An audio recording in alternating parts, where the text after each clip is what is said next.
You're listening to the Soulless Minions of Orthodoxy, alternative DVD commentaries. I'm your first co-host, Justin, and sitting next to me in the Soulless Minions studio is my co-host, Josh. Say hello, Josh. Hello. Hello, Josh. Tonight we're going to be watching 1984's The Philadelphia Experiment.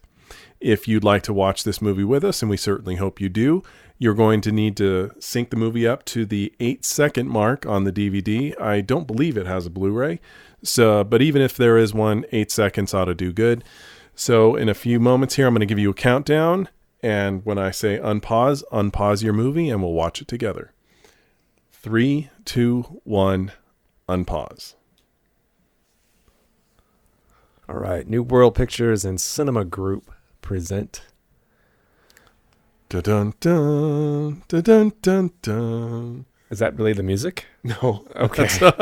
I was doing Air Force One. Dun na na na na na. I know that one, but does it have red credits? Actually, I think it's blue, but something about it's like in its primal sense, it's very similar. I like this text opening. There's something very 80s about it. I know this was from 1984, but it's two sentences, and they have this very foreboding music playing over this cue. Probably doesn't do that sound either, does it? I don't think so. Right there, maybe. Experiment. Yeah, I'm generally not a fan of text crawls at the beginning of a movie that kind of have to bring you up to speed. I find usually it's done because somewhere in the process there's a hole in the writing. Well, not necessarily. It could just be that the filmmakers, whether it be the producers, the company that paid for it, what have you, whoever, didn't have confidence that the audience would get what's going on without having it explained right at the beginning. Of course, you and I are totally like the wrong people to ask that to because we know the movie, but right.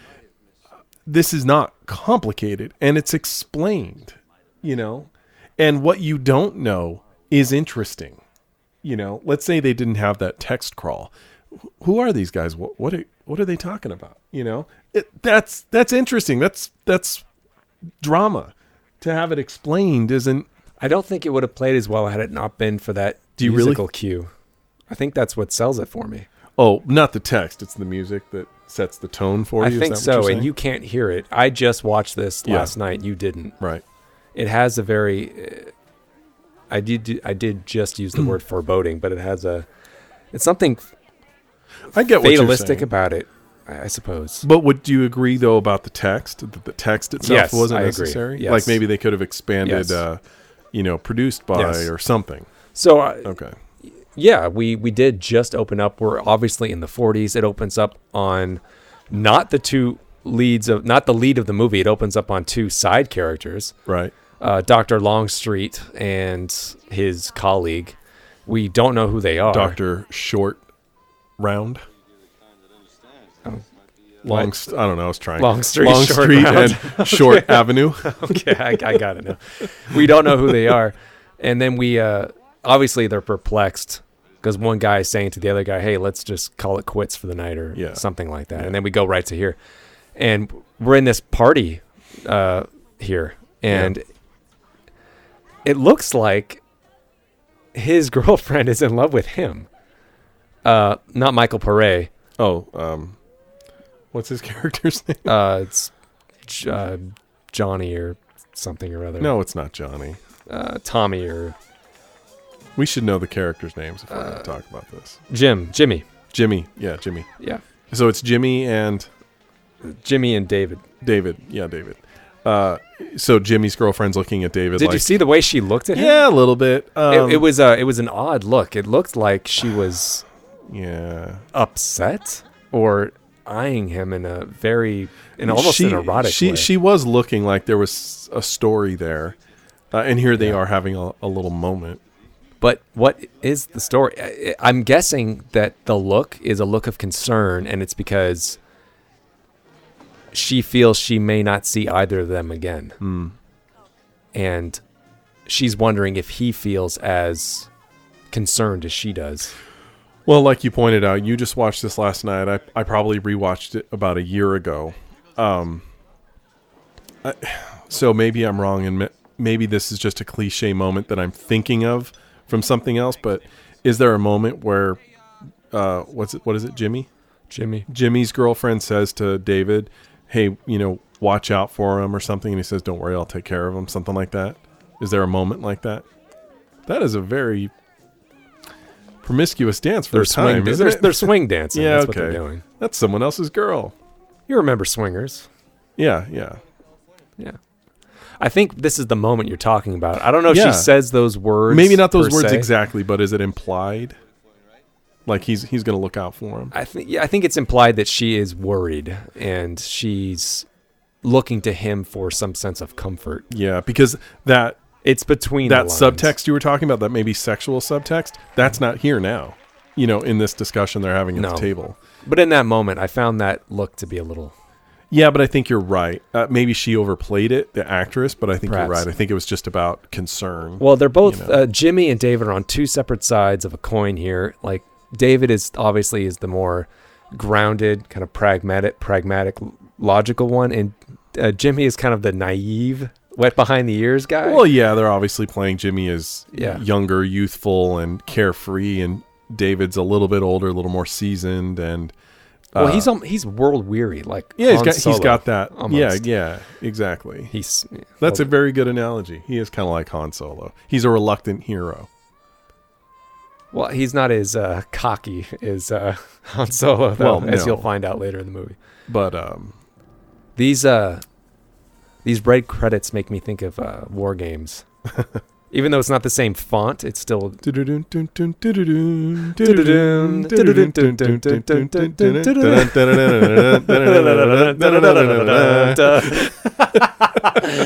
definitely need to put that music in over this.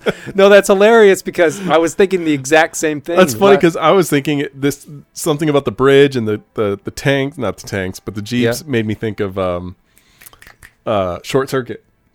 Yes. Yeah. Well, I was thinking the exact same thing with War Games. War Games last night when I was watching this, not at the beginning, but at the end, in the control room. You remember how War Games ends? Do you remember the musical cue? Yes. Like when it ends in that control room in the same way, and they start throwing paper in the air, and all I heard was wah wah wah wah wah. No no no wah wah wah. All right, so. Jesus. Right now, the main theme is playing, and it's setting a very.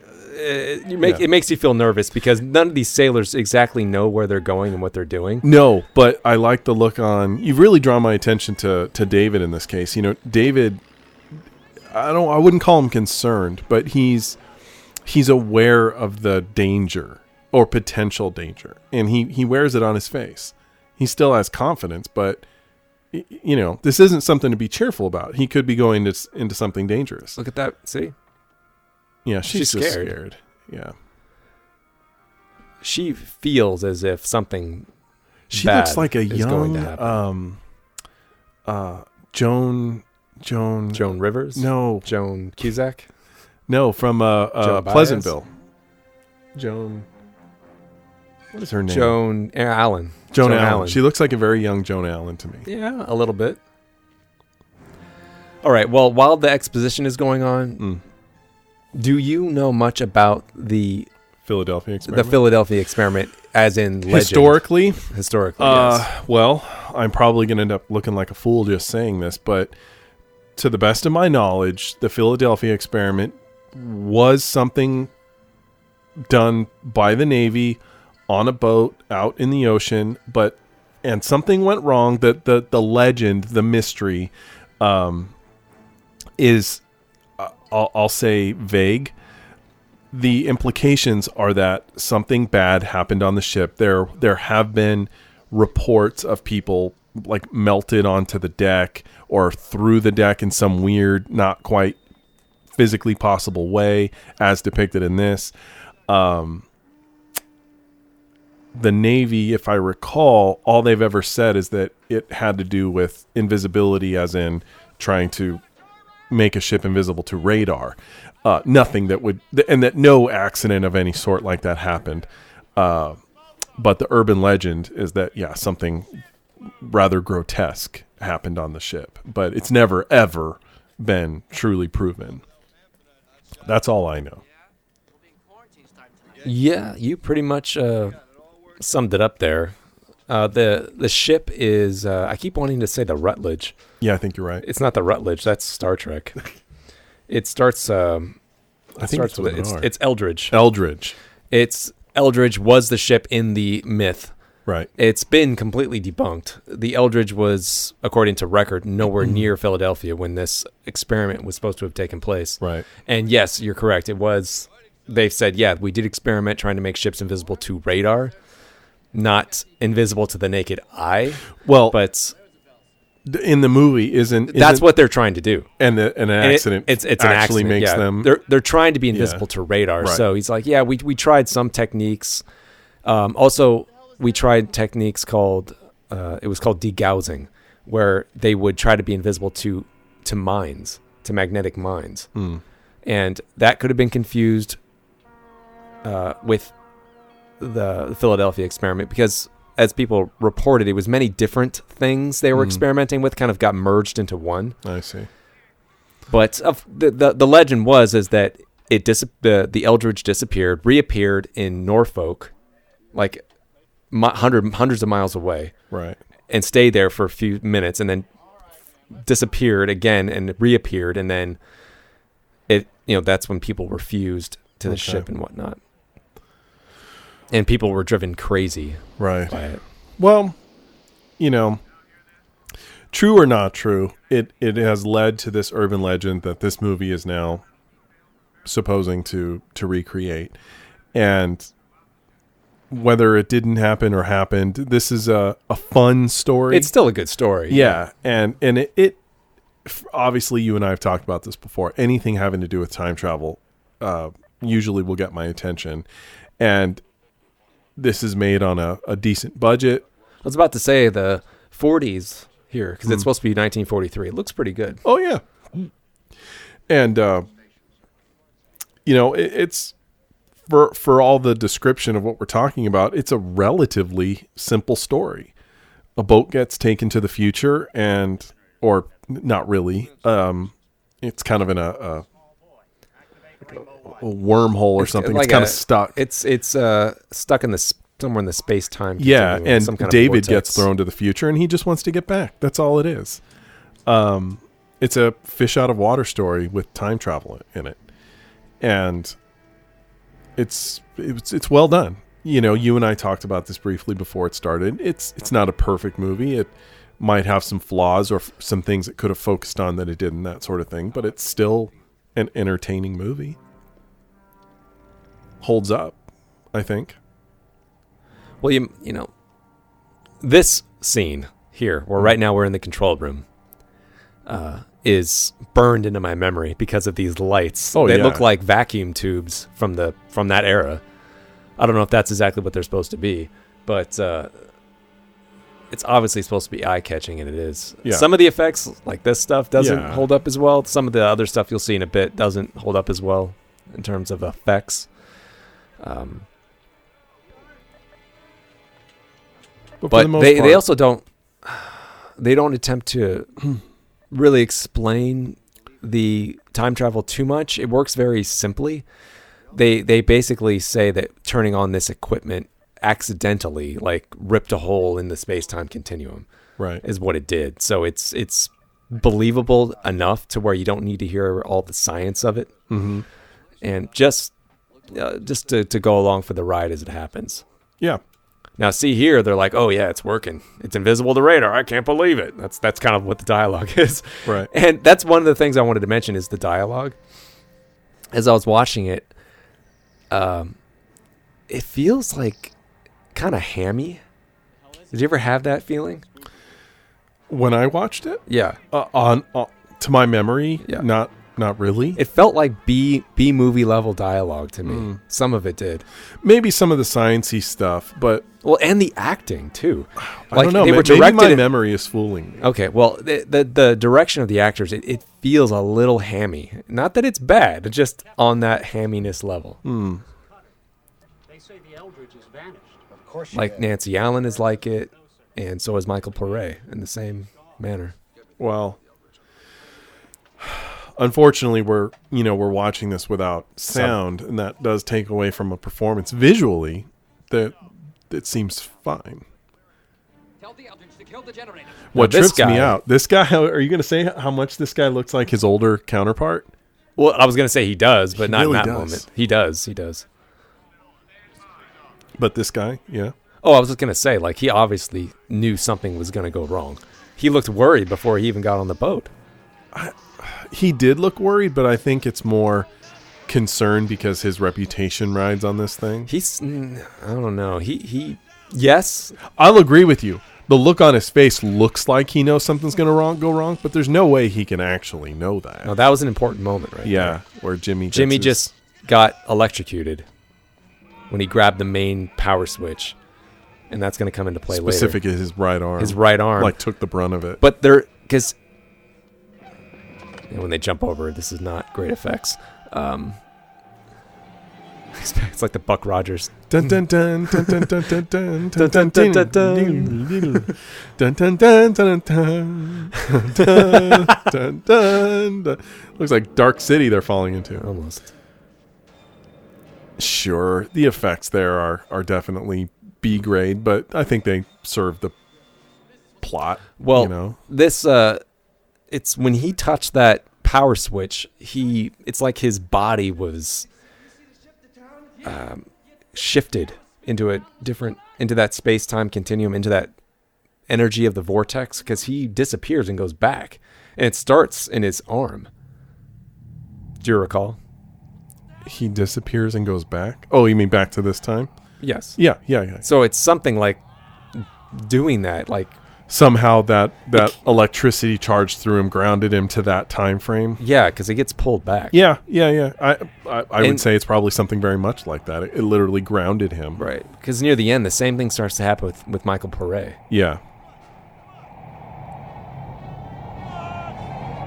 Oh, now it's war games. Can't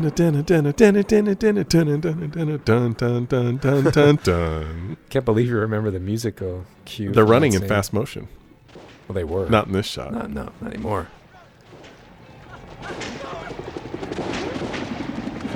If I missed something, I don't recall if yeah, that would hurt. God damn, this guy's having the worst luck. Yeah, I know. Like this chopper, yeah, it blows up. I don't know if I don't remember in the movie if they explain why the chopper was shot at. Like by who? What? The helicopter was just blown up. No, it got hit by the fence was, like going haywire. It's like it was an electric fence, but because I think Jimmy he's got that energy in him from being electrocuted and whatnot, it starts freaking out and it blew a super spark right up to the helicopter and it blew up the helicopter. Okay, I guess because it looked like a missile to me, no, shot it down. Okay.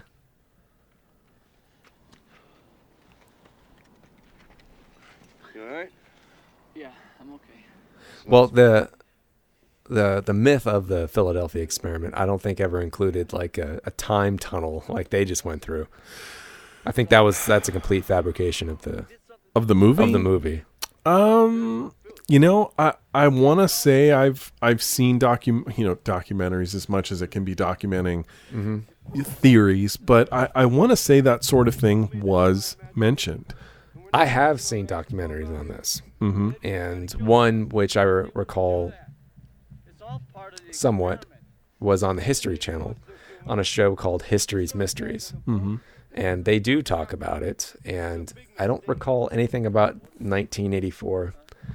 I don't remember hearing about 1984 specifically, but just the notion of time, that it was thrown out of time. Oh, I see. Well, one thing that they do mention was something that sort of happens in the movie. I think they blend elements, because here they go to, when they're out of this desert, they go to a cafe, restaurant, gas stop place, and Jimmy's arm starts glowing, and then the electricity starts popping everywhere. But he doesn't start fading. I mean, that doesn't happen until later in the hospital. Right. But things start going haywire. I think in the myth, there was eyewitness accounts of somebody in a restaurant, not driving the electronics crazy, but fading in and out. So I think they kind of merged the two, or separated the two ideas. Well, I don't doubt that the movie has taken multiple story elements and thrown them together, for sure. Some they just made up for dramatic effect. So they went from 43 to 84. So that's 41 years. Mm-hmm. And their present, our past now, 1984. Right. So, of course, they're still concerned with World War II, like who won the war. They just picked up a Coke can and another bottle which had German writing on it. So they're like, well, wait, what's going on? Like, did Germany win the war? Like, they're totally confused. Well, you before we started the movie, you talked about... We now cut to the final countdown.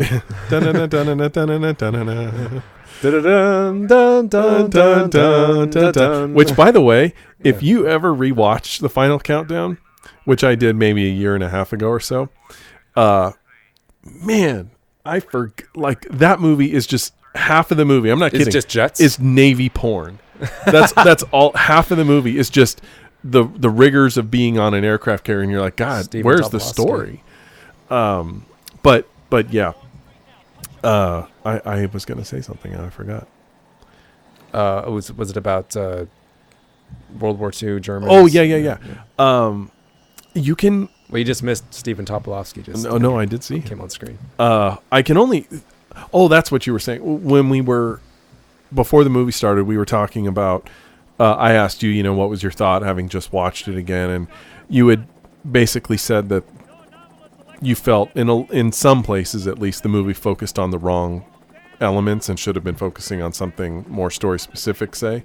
Right. I don't know if this sort of thing is what you're referring to, but the notion that these two guys were taken out of a World War II time to now, and they're concerned about, well, what's the state of the world? Did we lose? Did we win? I thought that stuff was really interesting. And well, that's not the part I was... Oh, okay. I hope not, because no. that's definitely drama. What I meant was, by that explanation, was that they focused on it's like they focused on just the running road movie aspect of it a little too much, and the almost forced relationship between Nancy Allen and Michael Pare, their characters, instead of that time travel question, like, right, what has changed? Is everything okay? Like, well, how do I get back? What have we done in the past 40 years? How's the country changed? They didn't, instead give us these kind of slight musings on how people from the 40s would view the early 80s. Quick little asides were like, well, that's funny. Well, I don't remember music sounding like that. Yeah. And it's kind of cute in the moment, but doesn't really open it up to much thought. Yeah. I mean, granted, I'm going off of about a year-old memory, but I get what you're saying, and I mean, I would agree. I do wish they gave more attention to the fish out of water dramatic stuff rather than, say, comedic stuff of, oh, that's music, but I still think it works. And here's one of those moments I was talking about with the people stepping out of the car. So we're walking up to the cafe. Wow. Okay, and the people get out of the car and they're surprised. Right. And what is it? It's like Twisted Sister. It's a man. It looked like a man. That's a man. I think the other one was a girl. Was it? But they're in full 80s goth-like regalia. Well, I thought that was first. No, that first one was a girl. She okay, was it was wearing a high girl. heels and Okay. Well, the other instance I'm thinking of, it is a man. Do you remember when he's in Michael Pare's in prison? No, he's in jail. He's in jail with a drag queen. Okay. And for some reason, I thought that was the second drag queen because I thought that person was a drag queen. Okay. But apparently it was the first. There's only one. But when I was watching it, I'm like, 2 drag queens? I was like, what?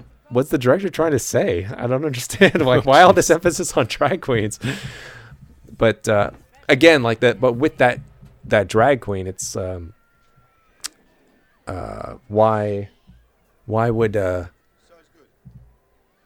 it's kind of funny in the moment, but was that like a big thing happening in 1984? Like, I don't think drag queens were. I think it was that not cross-dressing your sexual style. identity. Yeah. And that was being explored. I mean, Madonna was, very tomboyish in her appearances. I mean, still very much a girl, but the classic looks were being challenged, I think, in the 80s. And obviously, style just as a thing was complete. We looked like aliens, which is probably what these guys thought. Yeah.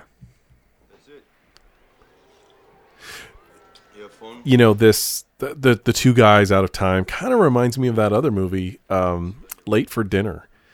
Yeah, we've talked about this, and I cannot remember this movie. Oh, Late for Dinner.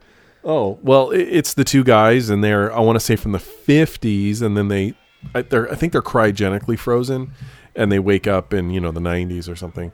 And they spend a fair amount of their first kind of wake-up time just running around being scared because they don't know what the hell's going on. They're terrified. There's a familiar actor in it, isn't there? Yeah. Who is it? Peter... is it Peter something? Peter Gallagher? No, that's a different one. He does directing now. He directed, I think, Battleship. From Aspen Extreme. Yeah, Aspen Extreme. Peter Berg. There you go. And then the other guy who was actually really good too. But a similar vibe where the 2 guys are just kind of on the run. But I bring that up because in Late for Dinner, I want to say I got more of a sense of fear from those 2 guys until they kind of got their footing a little more. Whereas, now granted, these guys have pretty much just been walking in the desert until they're not even sure what time it is right now. They're just like, where are we and what's going on? They're not even really clued in yet. But something bad obviously happened. I mean, they were on the ship and all of that. And I think Jimmy is definitely portraying the fear. Whereas David's kind of so I don't want to say nonchalant because he is worried, but he's very cool emotionally. And I'm not saying Han Solo cool, just he doesn't let it out. You can see the fear on his face, but what I'm saying is that perhaps seeing both of them a little more worried would kind of bring about the tension more. You know what I mean? Right. I think David is. I think he feels like he's caught up in something he doesn't understand, something bigger than he understands, and he's just looking for the nearest exit. Oh, 100%. I think he's just staying cool till that happens. Like in his mind, it's like none of his business, like what the Navy's doing. He's like, I'm just looking for the way out, for the exit door. That's fair.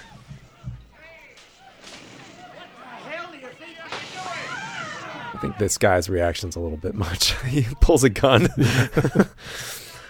You're a little cocker. What are you doing? Yeah, a little intense. Like, are you going to shoot him? I mean, you could clearly... Do you think he commands electricity? It's the birth of Magneto. Oh, wait, that's not... You said electricity. What did I say? Magneto? Yeah. Who controls electricity? There must be a super Jesus. I don't... Okay. What do you think about... We're getting Nancy Allen here. Mm-hmm. What do you think about her in this movie? What about her character? I thought she was fine. Nothing that's sticking out in my memory as bad. No, nothing bad. I know you mentioned, and now I'm kind of curious to see how it plays, of course, without dialogue, us hearing it. But you said that the relationship between David and Nancy Allen felt a little forced. I don't recall that. A little bit. By forced, I mean we meet her here, right? Yeah. Okay, at the cafe with them. We don't. And they have sex by the end of the night. What's forced about that? I'm just kidding. We don't know anything about her life, her circumstances. We don't know what she's doing, where she's going. She looks like she's in the middle of transition of a road trip or something like that. But we don't really know, and we never really do know, and that's okay. But as long as we get a better sense of her, like where she is emotionally, but we really don't. We get that she's an empathetic person because of the way she feels for David, but we don't really feel, at least I didn't feel, as if it was really earned, like her empathy towards them. Like, you know, it's giving that so openly because, you know, they do take her at gunpoint, and she sees that obviously, you know, they're not criminals, they're just confused, but still it's like, how far are you willing to go to help? I get what you're saying. Yeah, you know, she's definitely giving them a lot of trust right away. Yeah, but like you said, while they did force her into the car, she was right there when the whole incident happened.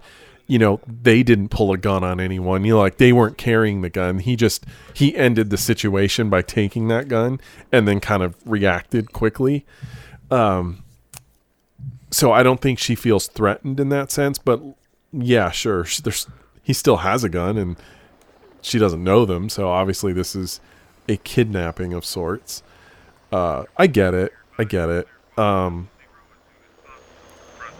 It still never felt and this over the top to me though.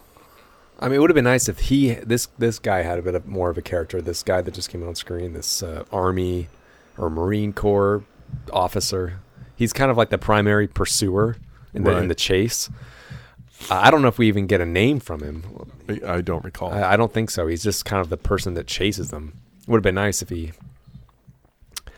looks like he means business. Yeah, well, yeah, exactly. He does. I guess that's why he got the role. Well, yeah. I mean, he's almost Bernie Casey. I was just gonna say he no one will be Bernie Casey, but he looks like he could be related to Bernie. Yeah, like Casey. his, you know, it's like his cousin. Yeah. Yeah. I mean, Bernie Casey is like one of a kind. Colonel Rumbus. You see, now, the thing I almost don't want to talk about it because it's not something that's supposed to be revealed until the end of the movie. But, okay, this guy here, Longstreet, right? He was in charge of the first program. Okay? Right. And he knew something went wrong, and that was 40 years ago in his time, right? Yeah. But later on, he says, right now he doesn't know about David yet, but later he will. But later on, when David finally makes it here after the chase, and he says, you have to go back. You have to go back and turn off the generators because we've ripped this hole in space-time, and your time in the 40s and our time here have merged together. And the thing that's keeping this tunnel together is the generator on the Eldridge. So you have to go back and turn it off. And then David said, I'm not going back there. And then he said, but you did go back. You've already done it. You just, and David says, well, what do you mean? How? I haven't done anything. He said, but when I interviewed the Eldridge survivors, they said you went back. You appeared and shut down the generator. Right. So you do go back. You just haven't yet. He said, oh, okay. So obviously he knows. He's known all this time that David turns off that generator. So he must know that David is the key to this whole thing. And now he's just created this hole. And so it's like, well, what hole? The storm, the hole. Oh, okay. And now he's created this hole. So he knows he has to get David, and he just has to get David to go back and shut off the generator. He should know that. I'm not following your question, though. Well, the thing is that this whole thing becomes this chase where people die, right? Along the way to find David. Okay. And all he had to do was just ask him, hey, I'm the guy from the experiment from the 40s. Do you remember me, Dr. Longstreet? But doesn't that happen at the end? Well, no, he sends the army after him, and the army is like, and David's running because he's scared. Oh, you mean like why not just have the old man show up at whatever hotel they find David at? Hey, I need you to go back. Like that's all he had to do. Yeah, well, I'm sure he imagined the bringing in of David as being much more peaceful. I'm sure he did, but I mean, when you think about it in hindsight, so much grief could have been alleviated if he just would have just talked to the man and said, hey, look, like I made a mistake. The experiment was me. I connected these 2 points of time. I need you to go back. Yeah. Yes. Anyway, that's that's all I was getting at. Doesn't this part of the movie with them in the car and all that feel a little Starman? You know, that's funny. I was thinking of Starman when I was watching this last night, and you're right, it does. The hostage. The sympathetic hostage taker, and then the... Well, yes, but Karen Allen was scared out of her mind. Oh, yeah, she was not nearly as agreeable. She thought at the she beginning. was dead. Yeah, that was a totally different tone. And but the dynamic is similar, as you just said. Yeah. And the love dynamic is similar as well. She ends up falling for him and he for her. Yeah. But in Starman it's a bit more it's more believable. The chemistry is it's stronger. Well, the connection is stronger. It feels earned. It doesn't come easily. It's slowly built. See, this is where he's gonna poor Jimmy disappear. I feel so sorry for this guy. It's just can't catch a break. No, he can't. And he's not. That's a good place to eat. Yeah, that's what I was thinking. Like, do you want to be eating there? There's probably a little office right next door. It's like, we have a break room, doctor. That's not a doctor. It's someone. It's an X-ray tech. Moonlighting is okay. No, that's what I was thinking about Jimmy not catching a break, because you know what happens to him. Yeah. His older self is paranoid. Is he really paranoid, or is he just tormented by tormented? What I guess he experienced? Tormented, I guess, is a better word to describe how he is.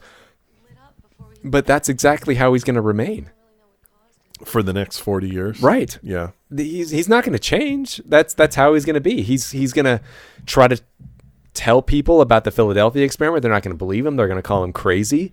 And then he's going to run into David, just as he should, 40 years later on his ranch. Hold on. Okay. Here's that I was talking about. That's a man. That's a man. Okay. And her Adam's apple was as big as her balls. That is a man. Okay. So Longstreet tells David, you went back. I know you went back. I interviewed people. They said you were there and that you turned it off.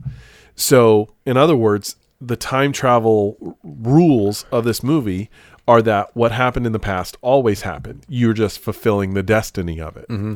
So that, to me, begs the question, where is old David? Wait.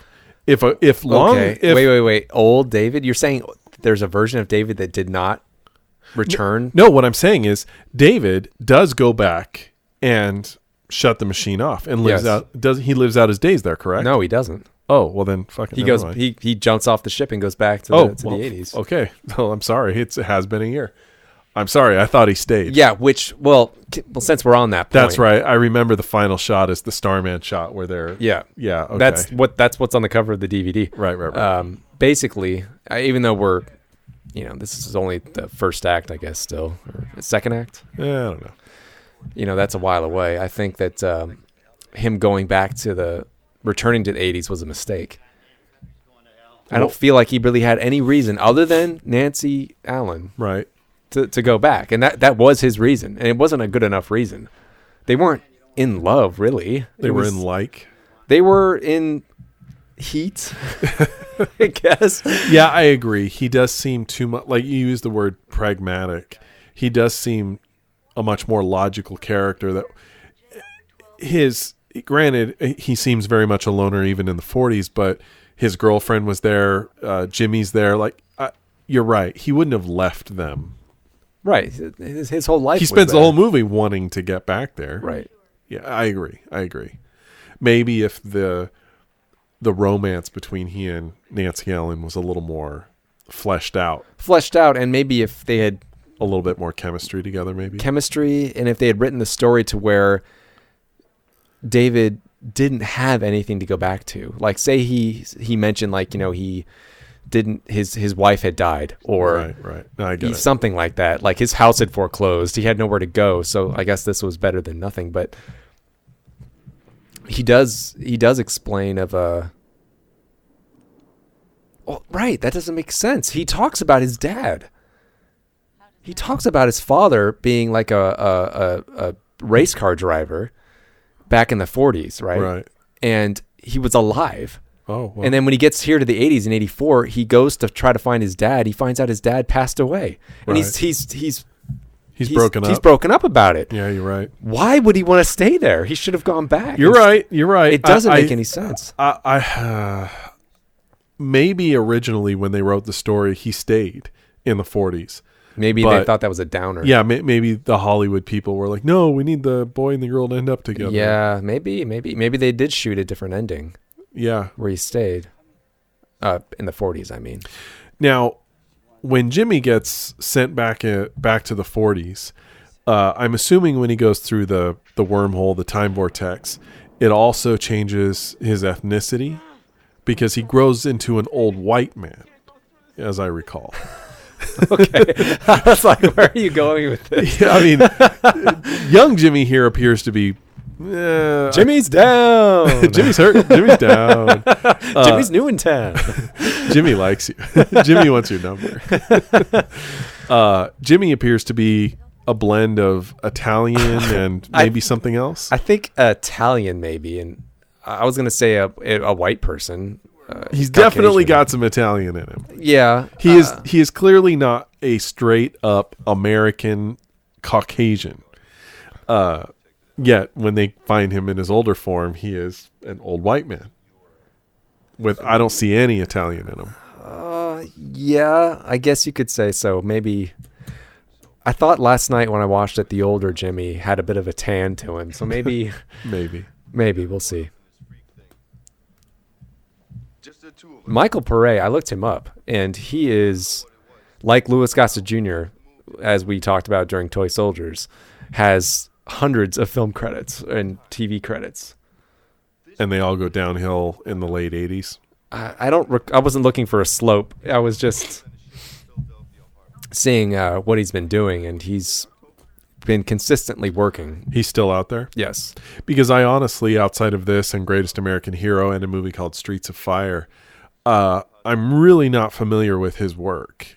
I mean, I'm sure I've seen him in bit parts here and there, but... I like him. I like him too. He's got a good face. Yep. He's got that quality. He has a quality like it's. I don't mean his temperament in this character, but he has a quality like in his aura, like what's 2001. Cara Delevingne. A little bit, don't you think? Yeah. I can see him as Bowman. Like, he looks like a Bowman. I see what you're saying. Right. Kind of a quiet strength. Well, he also has a similar like facial structure, doesn't he? Yeah, a little bit. That's what I thought. A little bit. And it just keeps getting worse. God, that poor guy. That had to be exhausting. Yeah. How many takes did he have to do writhing and shaking like that? Maybe he's a method actor and really went into anaphylactic shock. Yeah. Hey, put the gun down. I'm not a method actor. Hans. Well, that'll help. She's giving him like a little back Bobby. hair. That's bad. Yeah, if you see a storm like that, that's bad news. That is a bad thing. Bravo to these medical personnel. A Wizard of Oz style storm's going on, and they're still trying to tend to their patient. Gary, please tell me we don't have any paperwork on this guy, because we're going to lose him, and I don't know how I can explain this shit. My God.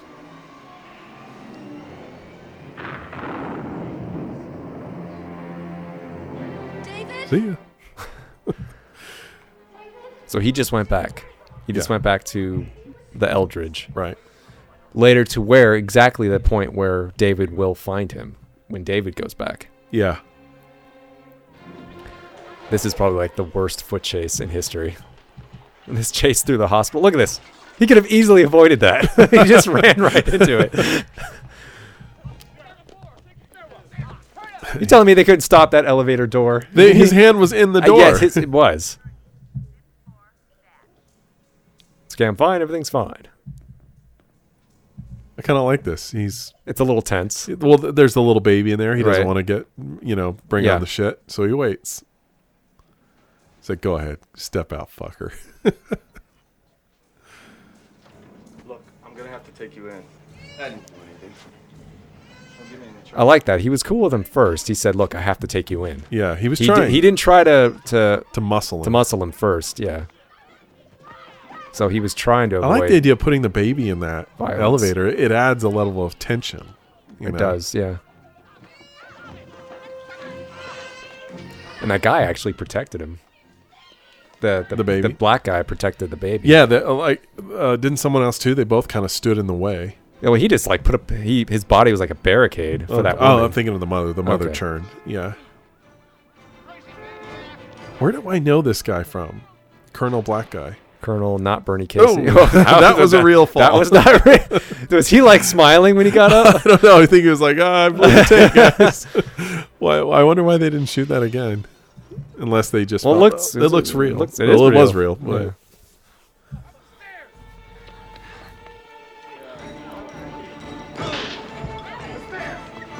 oh, they'll never catch me now. Boom. He's no, he's no action hero. He's just barely making it through. Well, he's a sailor. It's not the same thing. Well, yeah.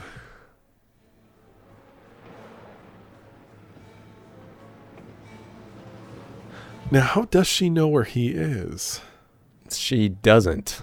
She just happens along him. But she knows he ran away from the hospital. Now I'm hearing the music from Ferris Bueller. Dun, dun, dun, dun.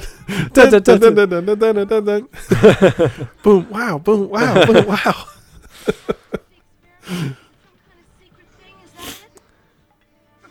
Okay, his name is Kenny Holiday, Okay. playing Major Clark. Did you say Kenny Holiday?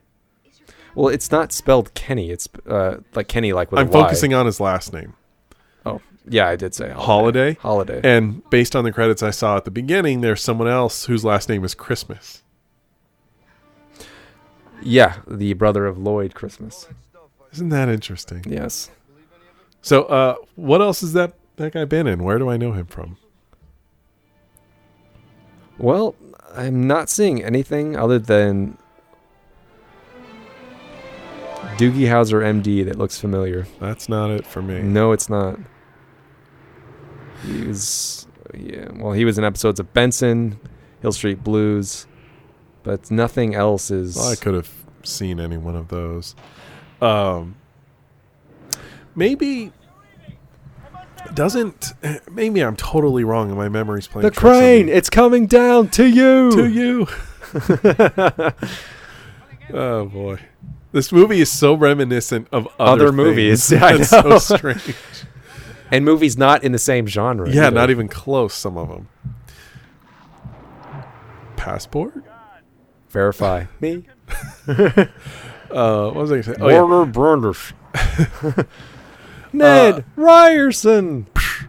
Doesn't Nancy Allen? I was going to say Karen Allen. Nancy Allen. Doesn't Nancy Allen say something when she picks them up that he reminds them, or one of them reminds her of her brother or something? Ooh. Wasn't there a line like that? Yeah, I don't think so. Okay. Don't quote me on that. Maybe I'm thinking of a similar type of movie. If it was a throwaway line, I may have missed it.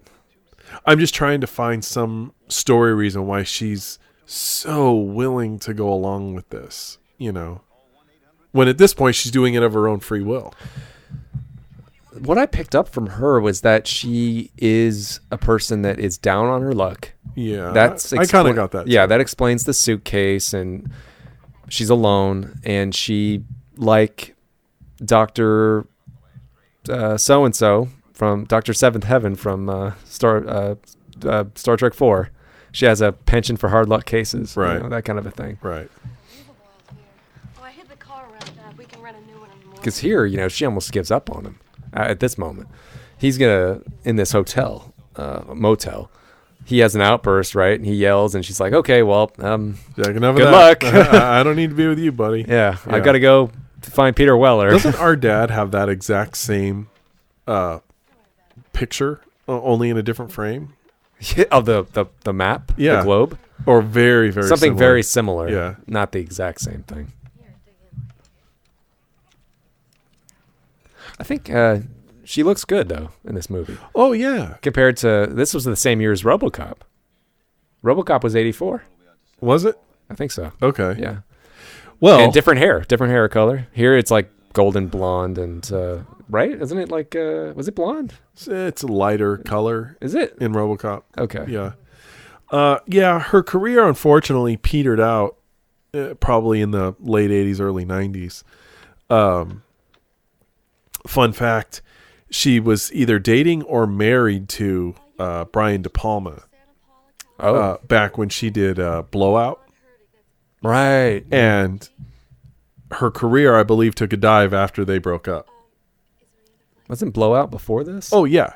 Okay. Yeah. Do you have a number for the Parker Ranch? But coincidentally, her career didn't do as well after that.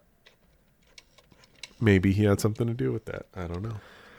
I hope not. Well, I hope not too, but it could be just one of those things where maybe she wronged him and he just kind of quietly blacklisted her. Maybe. It could be nothing like that at all. Pam? Right here, he's calling. I think he's calling Jim. Didn't he just say mom? No, he said Pam. Oh, Pam. Pam was the name. He's of like, yeah, that Jim's was her voice. fiance in the beginning of the movie. He knew her voice. And he said, "Oh, that was Pam." Yeah, what was I supposed to say? That's good. At least we know she's there. What if they're there? What if they're waiting for us? They know where I'm from. This could all be a trap. They could have invalidated almost this whole trip if he just stayed on the phone with her. How so? Well, She if- doesn't know what went on. No, but he could have told them the whole. He could have told Pam and Jimmy, older Jimmy, over the phone, and then avoided the whole trip to California. Well, yeah.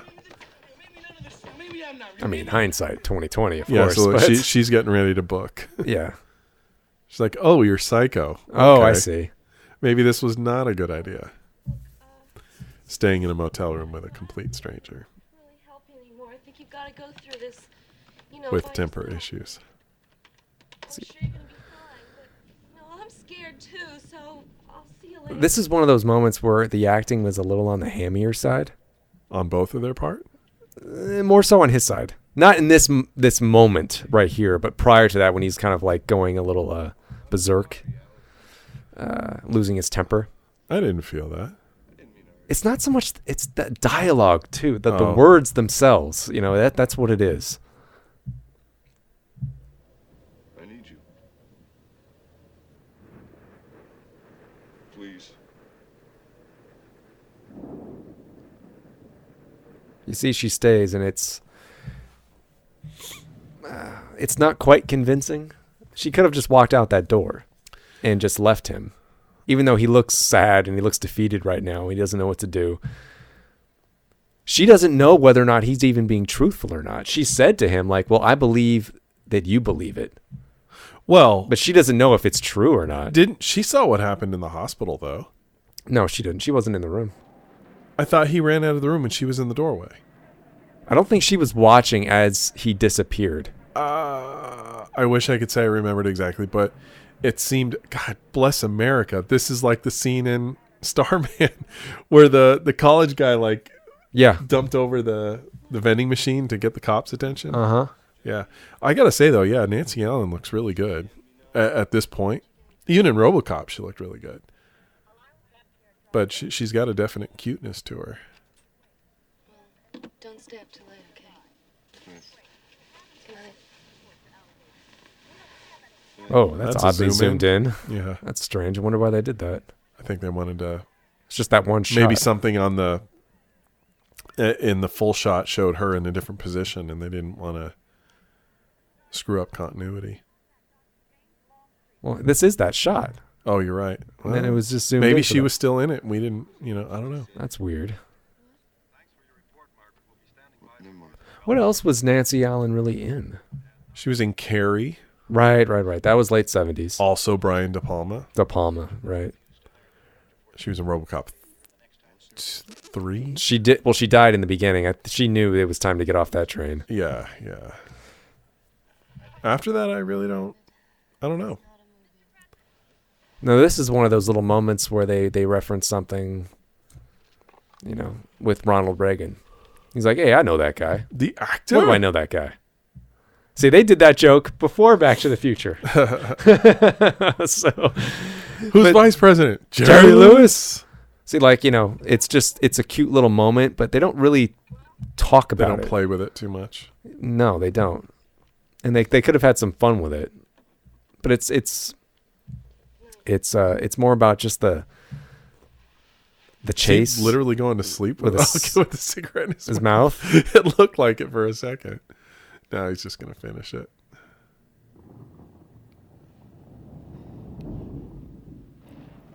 I always find myself envious of characters like him. They can sit there, especially when they're smoking, right? They can just sit there lost in thought, and time goes by and they're just so chill about everything. If that were me in that situation, I'd be back and forth on, walking back and forth in the room. Okay. So the cop's down here and we're going to go here and I'm freaking out, man. But they're always just so mellow. That's kind of David's essence. He has that ability. Yeah. Who else does? You said characters. Of course, I'm going to blank on an example of that, but... All right. What the hell good are you? Well, this is where they're finally going to send that probe in. Right. So they can see inside. I believe that's what they're doing here. Yeah, I think so.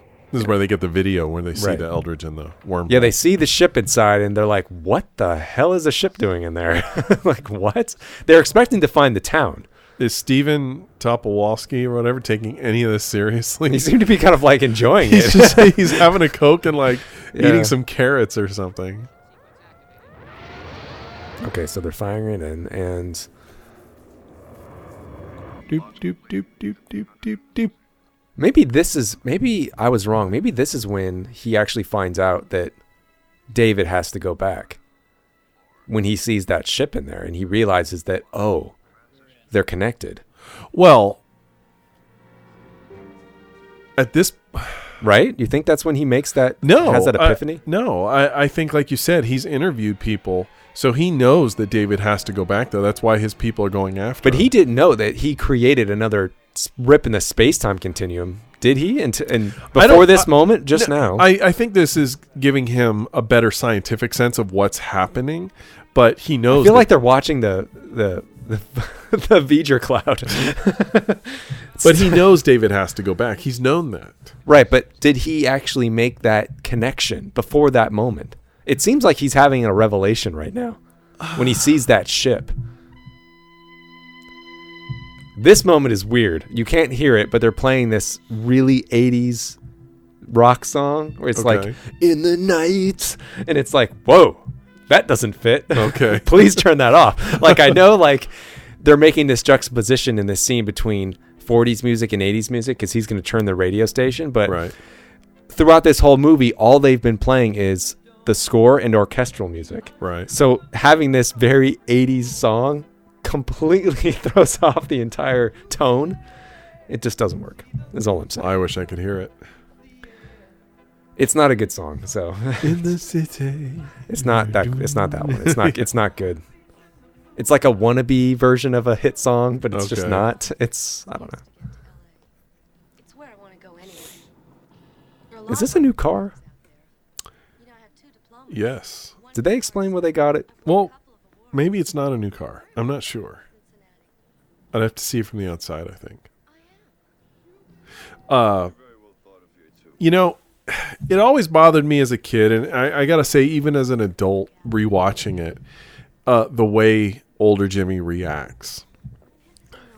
I understand. Are they that close? I know they're on their way there, but... I think they're fairly close. Okay. I understand that, Jimmy spent the next 40 years tormented by this event that either no one believed or he himself didn't even believe, and he's kind of carried it with him. But the second he sees David, he knows everything really did happen. Like, this wasn't a dream. It wasn't a nightmare. It happened.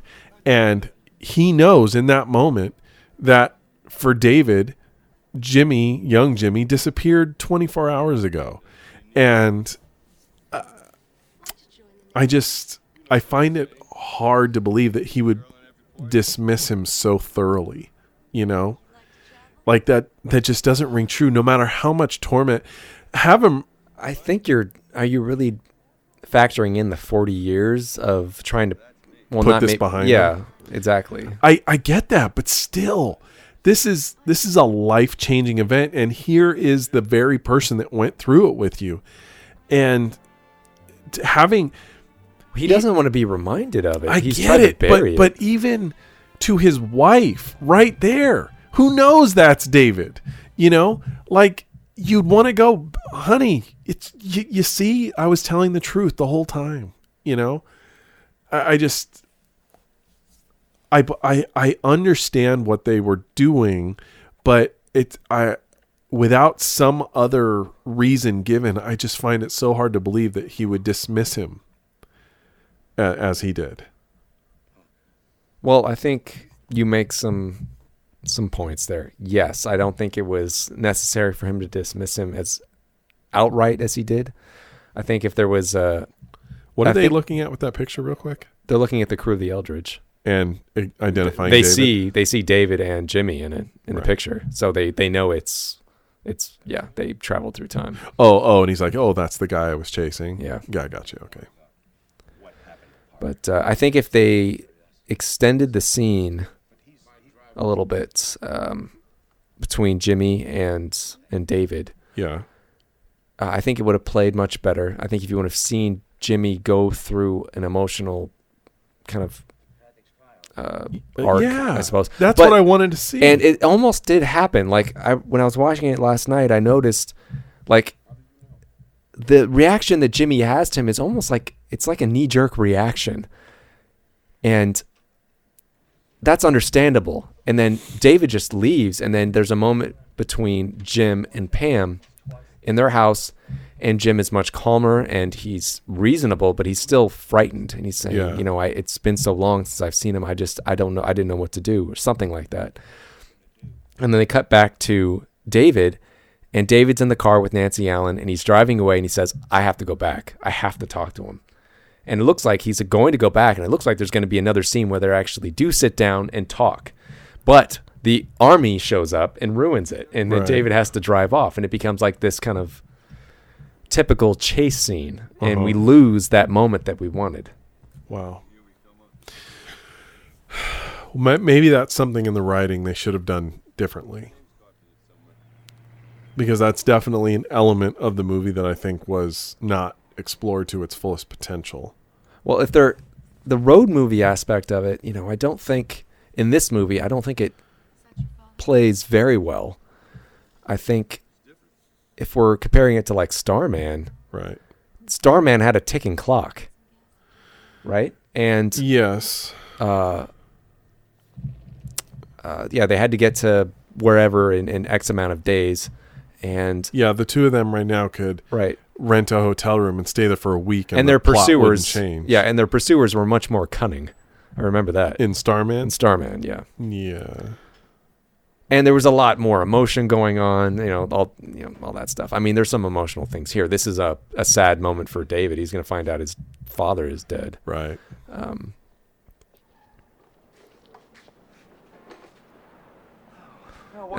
who is that guy? Ooh. He does the gas station attendant. Yeah. That's. Ooh. Yeah. He's a character actor. He is. So this is his dad in the pictures, and it looks like he wanted to be a race car driver, and he finally became one. I don't know. I guess this was his dad's. This is the moment where she realizes, holy shit, it's true. It's true. See, she didn't know it till then. Well, she wasn't sure. Yeah, she was definitely on the fence until that moment. Yeah.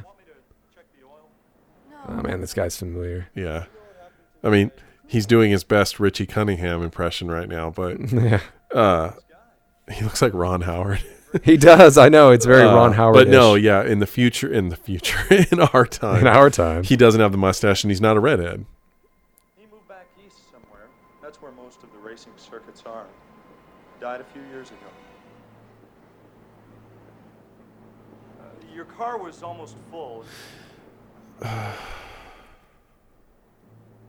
Yeah, are you disappointed with something? Is that No, I'm just no. I was just thinking. I mean, some of the things they could have done differently, like having him talk to Jimmy more, older Jimmy, and maybe having some other element from the past that he could rediscover. You know, just to make this, road trip element of the movie have a little more weight. I don't want to say it, because I mean, finding out his dad was gone, I mean that's got weight, but we never saw the dad before, so it's only as impactful as his performance lets us believe it is, and he's doing a fine job, but just something else to drive it all home that he is so out of his time. I agree. I mean, I buy his tears though. Oh yeah, definitely not watering it up. That's real. That looks real. I don't know how he did it, but it looks real. Well, the gas station attendant, his name is Glenn Morshower. Uh-huh. And like Michael Pare, he's probably got a ton of credits. A lot of TV. I can see him. I know, I can too. I'm trying to find something that we can key off of.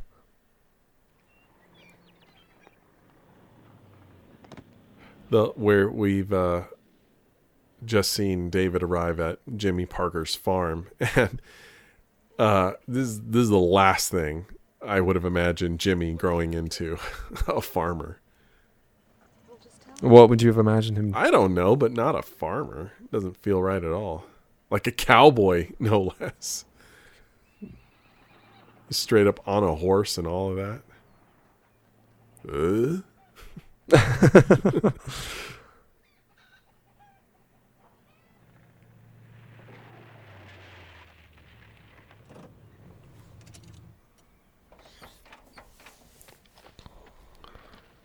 Well, so now that you've seen the outside of their car, doesn't it look like it's a different car? It's not hers. Yeah, this is like a Where did they get this car from? I don't know. That's like a Blazer or something. My God, this guy has so many damn credits. I know he's in a ton of. He's the first thing that he's been in so many things, but okay, he was in Air Force One. Yeah, I can see him. He was in an episode of Star Trek Voyager, Babylon 5. Which episode? Star of Voyager? Trek Generations. Who in was the Army. He was in the Army now. That's right, in the Army now. He was the recruiter. Was the recruiter. Yes, there you go. He's in everything. I'm telling you. We need us. Well, you need us, and we need you. It's a win-win situation. There you go.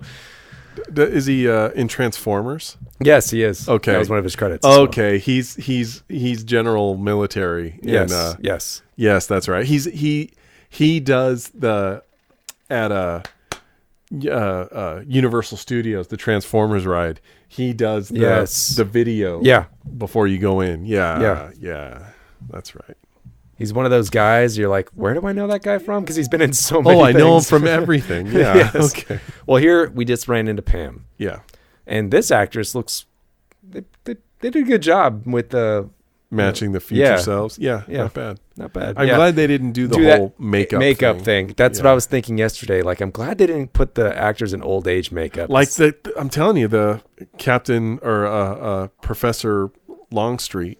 Mm-hmm. That I wouldn't have been surprised if that was his son playing his younger self. Yeah, that's what I was thinking. He looked so much like him, so believable. She seems to accept this pretty well. She almost turned him away at the door. She closed the door on him, and he stopped and said, "Pam, it's me." Well, yeah, because at first she's just like, "What?" But now, I mean, she's right on board. But that's probably because Jimmy told her all of this stuff. So now she's like, oh, shit, that's now? What about about me? What happened? Well, I think she's trying to protect Jimmy, but Oh, well, of course she is. But Yeah. I'm just saying Out of her that's own- why she's so readily yeah, accepting, oh, it is you, you know. The two stories are matching now, you know.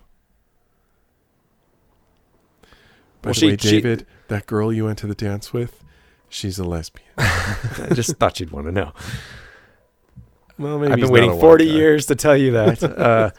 But Or maybe this is where she goes, I've been waiting 40 years to tell you I loved you. yeah,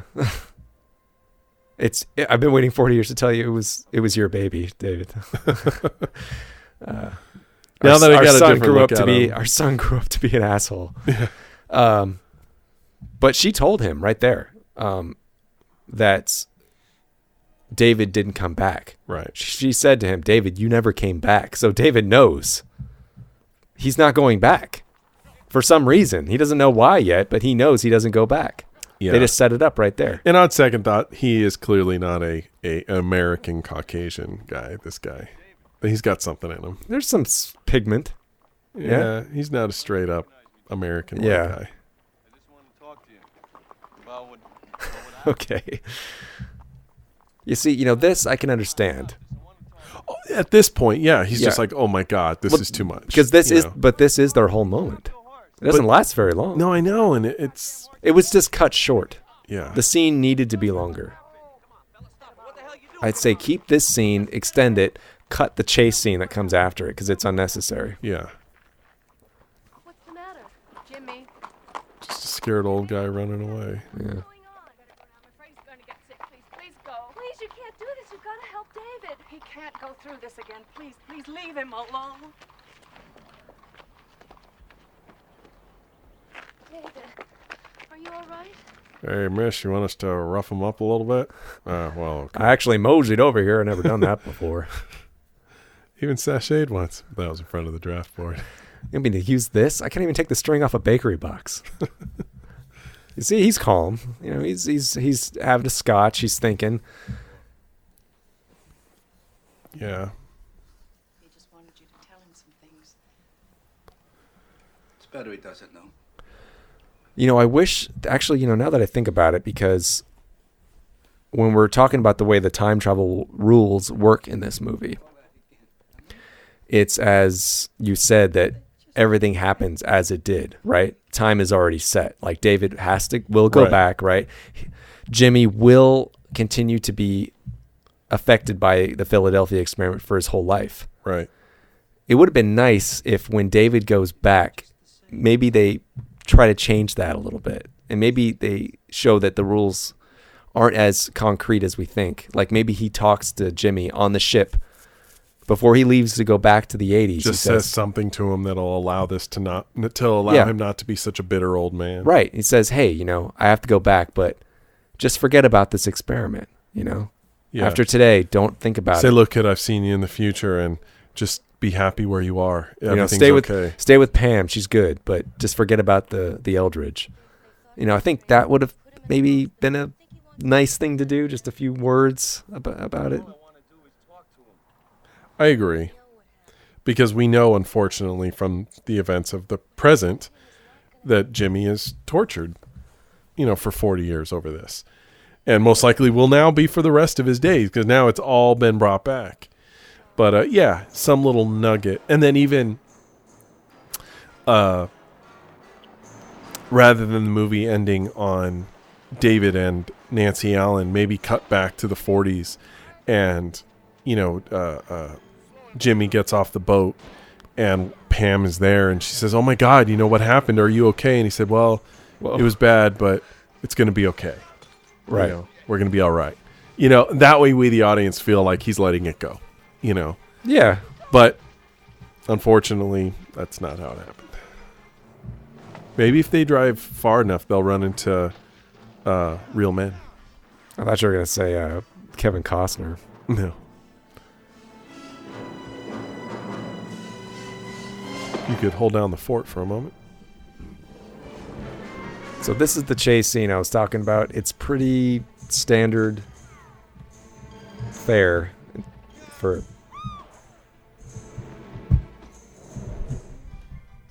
for chase sequences anyway. Not bad. not stellar, but it's okay. And when I talked about the focus of the movie being kind of this standard action chase drama that they have going on, it just kind of I think this puts the emphasis on the wrong part, the less interesting part of the story, instead of the time travel mystery and the fish out of water aspect of it. Now, this moment here, after the chase, the van that was chasing them has overturned, and the people inside are burning alive, and David is not seemingly caring. It is so strange. Nancy Allen is obviously concerned, but he's not showing any concern. They showed him going inside to pull out some documents, a map, and no sign of any bodies or anything like that. But clearly they're still in there. Nobody got out of there. They didn't miraculously just crawl out, and we didn't see it. But it's not something they don't acknowledge in dialogue until a few scenes later, when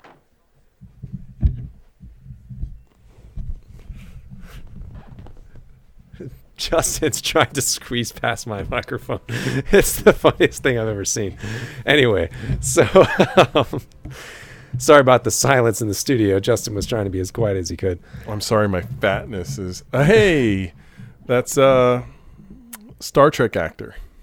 Oh, well, yeah. What? Which Star Trek actor are you talking about? The guy driving the truck. That's I didn't think it was the horses. He's the admiral in Enterprise.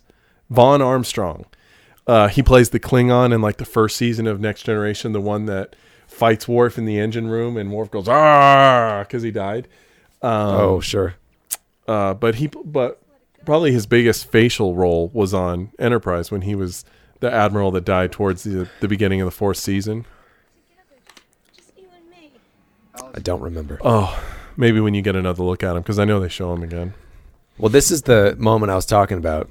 You say this is a year before Starman?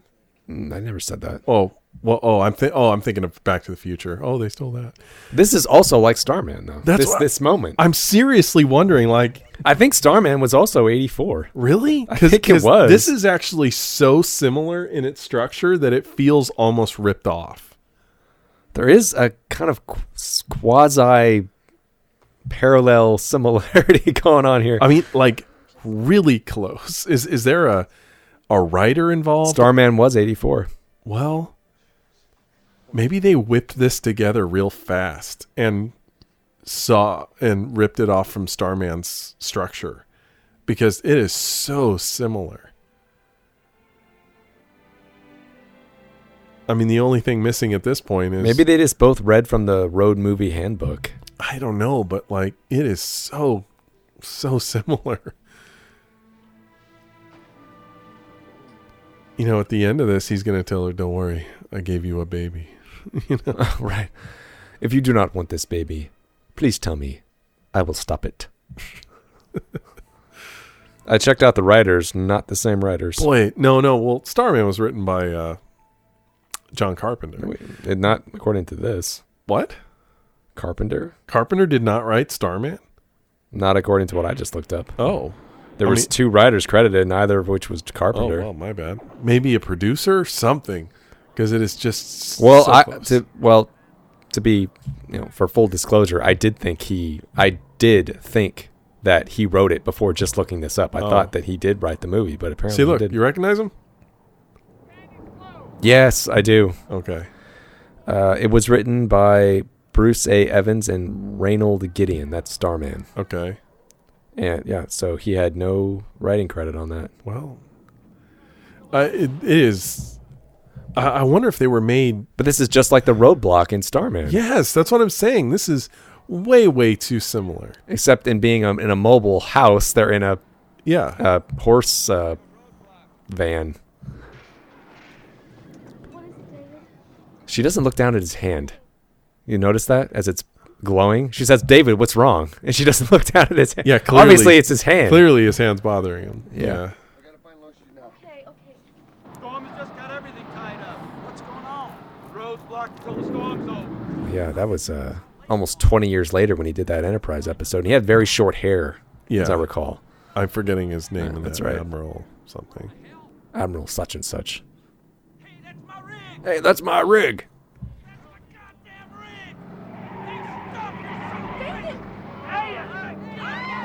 Well, that's good. Commit some murder, David. Well, they did. Like, in that moment, in that scene, to go back to it when I was mentioning it, but we got a little sidetracked with the actor.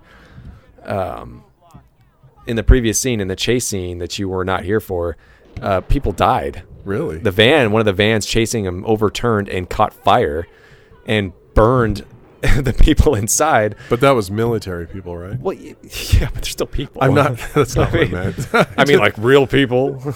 You sounded like Steve Buscemi in Reservoir Dogs. So cops, not real people. Yeah. I just mean it was people involved in the pursuit. It was not bystanders. Standers. Yeah, people in the pursuit. Yeah. Where are they right now? It looks like the street where Poltergeist was happening. I was thinking the same thing. But it's not. No. This is supposed to be Dr. Longstreet's house, I think. Oh, and he just looked them up because he's the only name he knows associated with this I think thing? so, yeah. Looks like they're in Anytown, USA. It does kind of have a generic quality to it, doesn't it? Well, I think that's because they're on or near a naval base. Maybe it is the base. I feel like it is. Because he just let this guy in. You can't, the subtitles aren't on, but that character just said, hey, come on in. And he said, oh, I thought you were the doctor. Right. Who are you?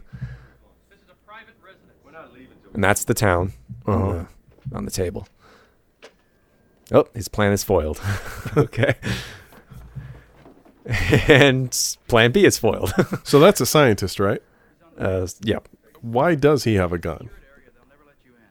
They don't just issue them to all the scientists. Well, he's in the military. I guess it's military requisition. I don't think so. Well, he's in a top secret project. So maybe that's why he has a gun. Yeah, so stick it in a drawer in the living room. Good idea.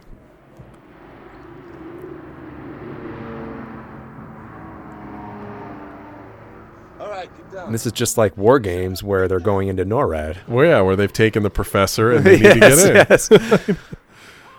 And say in like War Games, they're rushing to get inside. Yeah, they're crashing before the through doors the wall. close. Yeah. Why are they shooting at them? Well, he just broke through the barricade. But he knows who it is. No, he doesn't. No, they don't. No. Well, see, this guy. Well, they don't know who's in the truck. Okay, fine, but they're on the base going to the site of the control center, correct?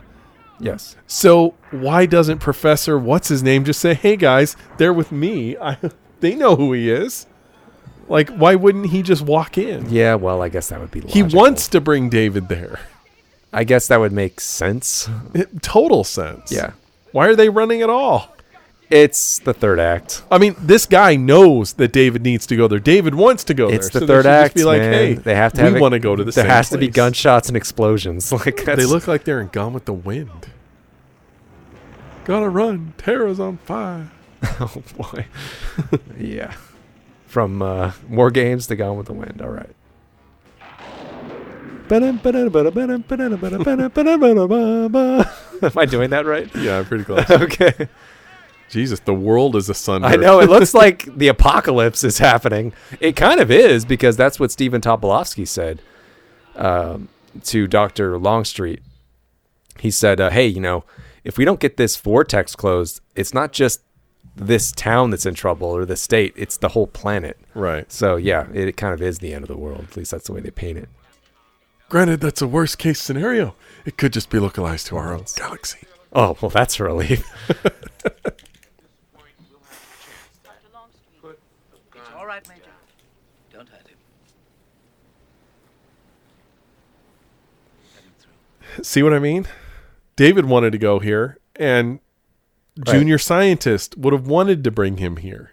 Everyone wanted him here. He did not need to force his way in. Yeah, there is a bit of a... and all Professor Scientist logic. had to say was, hey, we've been looking for you. We don't want to shoot you. We want to bring you into Longstreet. You know? Done. Replay the probe. Yeah, the situation is kind of diffused in a way that isn't entirely believable. A little bit of lip service would have been nice. Yeah. Your ship and our town trapped together. How did it happen? They just have that on a loop up on that screen. Well, just to remind everyone how serious this is. Yeah. So the Eldridge is just kind of trapped in time, a time vortex right now, not able to come through on either side, right? And that, yes, it is. So why do they see the image of the town in the video? Well, the town is in there as well. But they're in the town. This isn't the town. This is the base. Oh. What town is it then? It's the town outside the base. Oh, all right. They don't exactly explain what the town is. It's just a town. Just the general area. It's not even the whole town, right? It's just a chunk of town. It's kind of. Probably the same amount of area that the boat was in the water. I'm guessing. Like, they don't explain it that well. Like, that's why in the beginning of the movie, when David and Jimmy jump off the ship. Yeah, you see it. You see it in the town momentarily. That's because they were both, the town and the ship were both in that vortex, and then they fell out of the vortex and then wound up in that dry lake bed. Right. And that dry lake bed, that's probably where the town was, right? As long as that hole stays open. Like yes, I think that's what they're implying, is that that's where it was. And now it's gone. I think so. Or maybe not, because they don't really explain it, because the Philadelphia experiment wasn't about just time travel, it was teleportation. Right. So they wound up in this is supposed to be in Nevada, and they were in Philadelphia. Right. So they teleported as well as time traveled. So maybe they didn't end up exactly where the town was, and were just kind of dropped off haphazardly. Okay. Something like that. But that's just a guess. But all this. See, now this is when he's telling David, like, you went back. You have to go back. And then he probably says, like, well, what happens to me? Well, I don't know. I don't think he does ask. Oh, it seemed like a logical question to ask. But he doesn't. David just accepts his fate. He's kind of like the best kind of grunt there is. He just follows he just does orders. what he's told. Yeah. And he's smart enough or lucky enough to get through it. It won't matter. Yeah, he's not like the best thinker, but he's a doer. He gets things done. Yeah. I guess like you said, the best grunt. It's kind of like Johnny Rico. Yeah, he's more like a Rico type. Yeah, more or less. Save all the fascism. One thing that he's like a helmet away from being on a spacesuit from Star Trek: The Motion Picture, or 2001. Yeah, very close. Well, that's one of this suit. Like, that's one of those things in my mind, like those lights in the beginning of the movie and on the Eldridge, that just was burned into my memory. Yeah, like I remember that suit, and he's not in it for very long, but it sticks. Mm-hmm. I remember it too. See, he thinks he's not coming back. Just like the image of the Eldridge and the town in the vortex, I can see it clearly. Yeah, he kind of assumes he isn't, because they said you came back, but Pam told him he never came back, so he should have realized that. Well, that means he makes it to the boat, but he doesn't leave the boat. Like, he could die there. Yeah, he might think he may be dying. That's true. He's not exactly sure he chose to go back to the 80s, but I gotta go. Okay. Did you just have an epiphany? Well, I was just thinking, the electrical zaps that both he and Jimmy get, those are just caused by the storm, which is being caused by the fact that the experiment is open in the 40s. Right.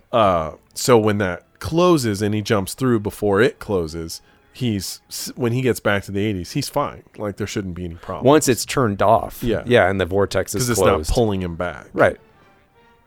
Okay.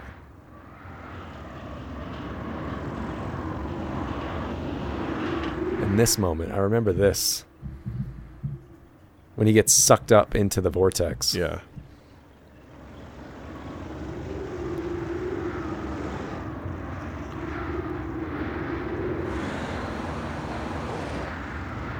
Hey guys, you think this will work? They're not sure if it will. That's what I was thinking. Well, it's their best bet. Like, yeah, because although they know that David goes back from the reports, they don't. Well, no, they he told knows him that he turns it off. He knows that he turns it off, but they don't know that it's actually going to solve their problem. Like, that's true. the answer. They don't know. Yeah.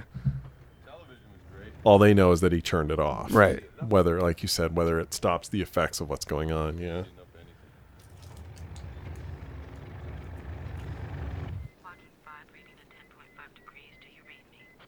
Yes, I do. It's really hard for me to take Stephen Tobolowsky Seriously? Yeah, it's difficult. He was also in a similar role, but more of a antagonist in Memoirs of an Invisible Man. Yeah. Where he was like the... this looks like a music video. Yeah, it does, doesn't it? Yeah. Where he was kind of like the... I don't know, not assistant, like... No, he was like corporate guy. A government dude or something. To, you know, the guy. Yeah, I remember. The villain, whatever, in that movie. And then there was a... Oh, gosh, what was it? It was some sort of cop movie where he's like an FBI guy who's kind of a douche throughout the whole movie, but at the end, like, shoots a bad guy and saves the good guy. And it's just so strange to see him in a completely straight role. I don't recall this one. I'm drawing a blank on it. I'll think of it later. It's not very good, whatever it is. I'll blow this thing. It's going to pull you straight up into the air. You ready? Yeah, he just opens up the... It pulls him right up. Yeah, that's... The force of the storm is so strong. Yeah, the second he opens it, he just goes straight in. But if it was that strong, wouldn't it pull the tank up too? You would think so. Unless, I guess, the tank is heavy enough, but... Yeah, well, that's true. Or wouldn't it be like rattling around a lot more than it is? Yeah, fair enough.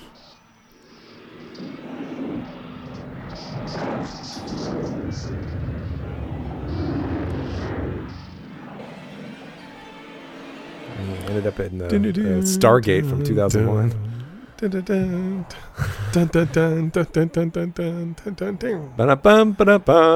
Captain William Buck Rogers.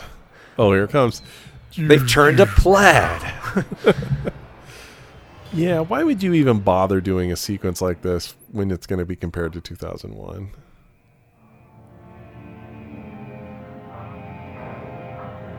It's okay, buddy. Good to see you. He might be dead. I really don't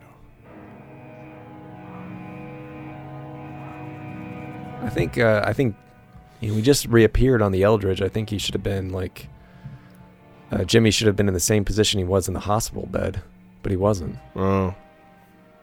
He was face down. Well, this is the scene I remember. Oh yeah, the when he destroys it in slow motion, slicing into it. And yeah, the horizontal ways he goes at it. Oh hell yeah, I always remembered this.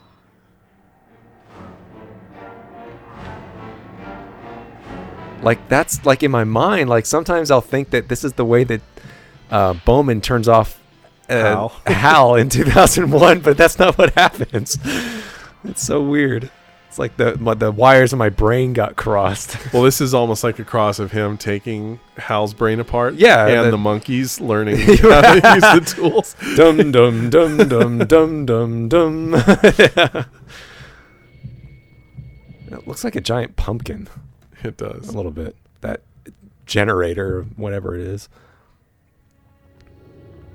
Hey, remember me? Look, you're the only friend I have in this world, but I got a girl, met her a few days ago. I'm going to go. Yeah. I know what a bitter old man you turn into. Me staying around might actually prevent that, but that's okay. Mm-hmm. Bye. I don't know. I'm just going to stay here. Well, so did he make the decision to go back as he was destroying the generator? I don't know. I really don't know. Yeah, like when was the moment he decided maybe to do he this? Does. What does he say to Jimmy here? Do you remember? I don't think it's anything earth-shattering. He just said, everything's all right. I got to go. That's it.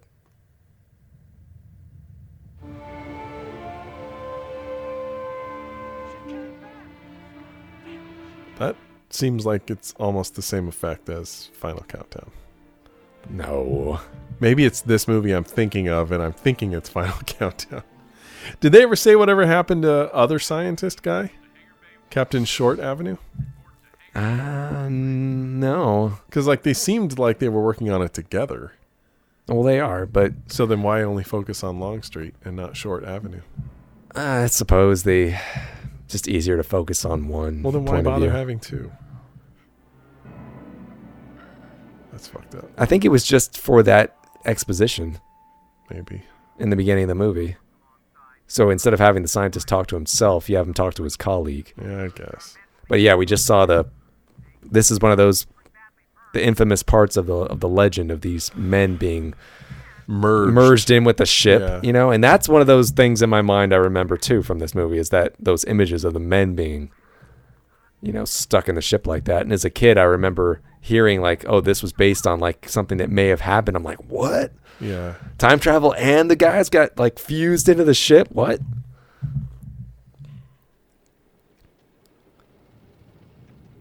So I think this is when they have and this is when the vortex closes, I think. Yeah.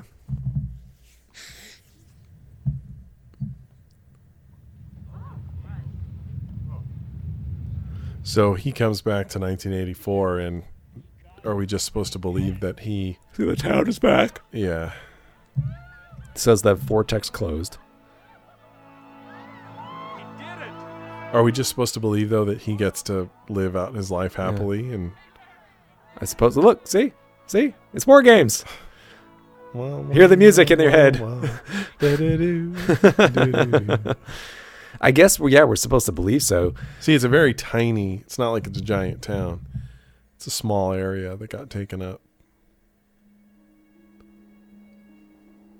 Yeah, the last bit of dialogue from David, well, it's the last line of the movie, and it's one of those kind of hammy lines that I had mentioned. After they meet, they hug, and David says, "Hey, you know what I just realized? I have 40 years of back pay."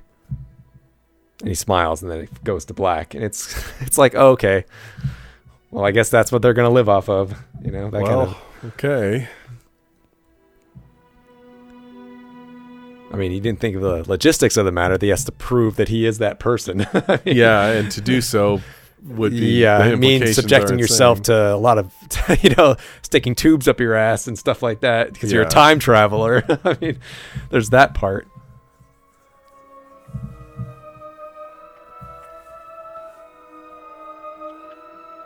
See, but unlike Starman, they stay together. Yeah. Starman went back home.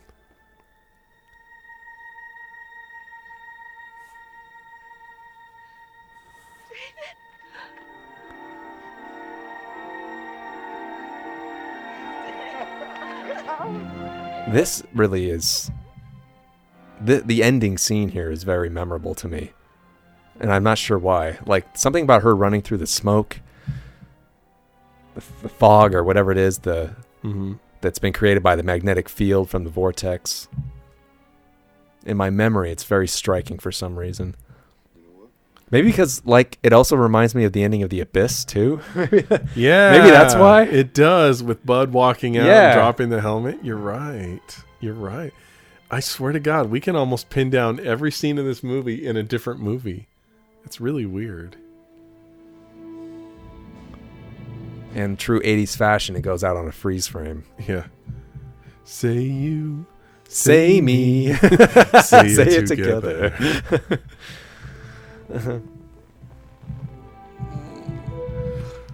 Well, assuming these credits don't go on long, is there anything you want to say? Well, rewatching it was a good time. I think it holds up decently. It's not a perfect movie. I think it has a few faults, but it is fun to watch. It's a fun legend, and they fleshed it out into a decent story. With some memorable actors, Nancy Allen and Michael Pare. It's fun. It's a neat little idea, So I'm glad it exists. I don't think it's one of the best. I think it's on the same level as maybe Millennium. Ooh. Maybe a little lower than Millennium. I think Millennium's story is a little bit more interesting. And there's a bit more character and fleshed out. Okay. Ooh, Justin's cross right now. I don't. Oh boy, that's a tough one because I quite enjoy Millennium, but I do think Millennium kind of gets unfairly ragged on. I think the implication is that Millennium is not a good movie. I do think it's a good movie. And for you to then say this is on that level, it's almost like it's. I said close to it, but even still, I think this is a good movie. If Millennium was a 6 or a 7, I would say this was a 5 or 6. Because Millennium has its problems. So does this. But they both succeed in spite of them. But I think Millennium is more successful. I think it's a better... Baltimore, get out of there, get out. The stunner. I think it's fleshed out a little bit more. And the story is a bit more interesting. Well, okay. For those of you listening... we're talking about Millennium from 1988, I think, with Chris Christopherson, another time travel movie. We did a commentary for it. It's great. It was based off of a book. The book is great too. Good commentary, guys. Listen to that. All I do is talk about the book during the commentary. So if you don't like that kind of thing, don't bother. But it's a good movie. So hey, give it a shot. But in my mind, yeah, Millennium is a bit stronger. But that's not saying that this is bad. Just saying it's not as good, not as strong. Mm-hmm. Oh, that's what I wanted to say. What were your thoughts on? Well, it's not a perfect movie, but I think it's a solid watch.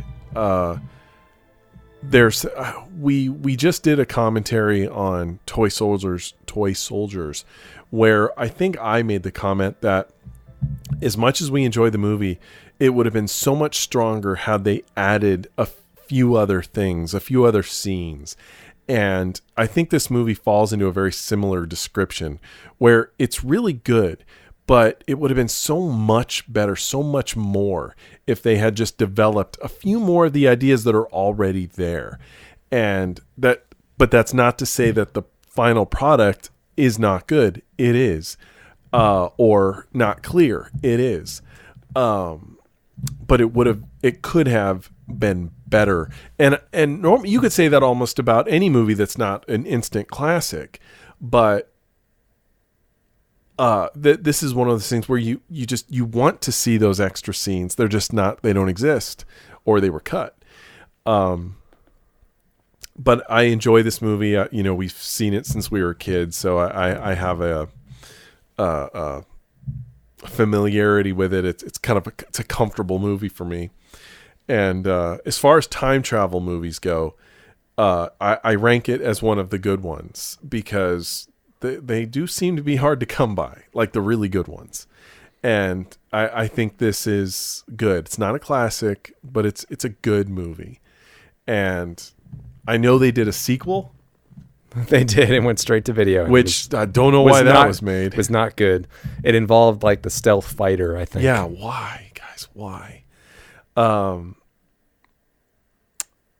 to follow along with your Millennium comparison, I would say they're equally good for different reasons. And just like Millennium, the only faults it really has are the things that you don't see that you want to. It's not that there's anything in the movie that's not good. It's just things that aren't in it that should be, which leaves a fairly decent movie to me. I mean, you ranked this, a 5 or a 6? I'd say it's slightly above average. I'd say maybe it's a 7. I think what makes it slightly above average is its premise. And the execution is where it's the weaknesses lie. Some of the execution. I think the performances, I know you commented that they felt very kind of B-movie. Not all of it. In some moments, that's a bit of an exaggeration. Well, for the most part, I found them perfectly acceptable, and I enjoy it. So I guess with that, I'll leave it alone. I enjoyed the movie. Kind of want to sit down and watch it again with sound now. I wish this movie had a commentary. I would love for them to get Michael Pare, Nancy Allen. Oh, that will never happen. Who knows? These things happen. But anywho, I guess that's all I have to say about it. I like it. It's a good movie. It's a good time travel movie. So I guess with that, I'll say thanks for listening and good night. And I'd just like to thank Andrew from Australia for suggesting the Philadelphia Experiment to us. I'm Josh. Have a good night.